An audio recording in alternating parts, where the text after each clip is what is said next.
They told about what was going on at the present time, but they also prophesied about what would happen in the future.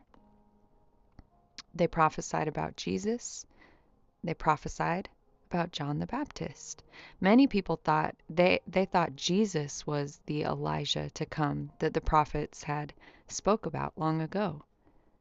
But Jesus clarified right here. He said, "No, John the Baptist is the Elijah who was to come." And then it's interesting.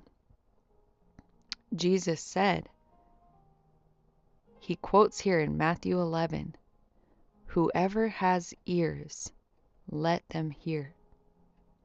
The same exact phrase is said in the book of Revelation. And it says it over and over and over when the Spirit is speaking to the churches. It says over and over, "Whoever has ears, let them hear." And it's Jesus who is speaking to the churches, but it's his Spirit, the Holy Spirit. Jesus is speaking to the different churches in the different cultures.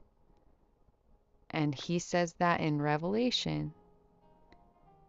And he says that here in Matthew 11 when he's talking about John the Baptist.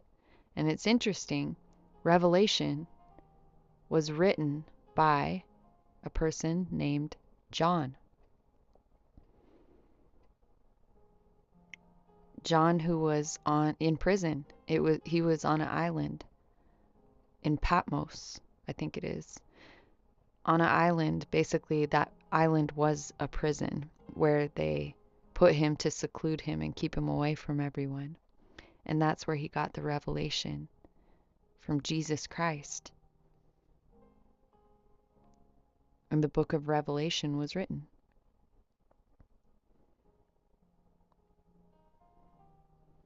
And so it doesn't specify if it was John the Baptist who wrote Revelation, but it's interesting that Jesus is talking about John the Baptist right here. And John was in prison. We don't know where he was in prison. We just know he was in prison. He heard about the deeds of the Messiah.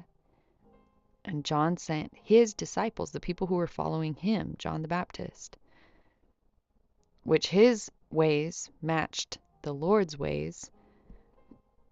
So it all goes together. They were operating in the same spirit.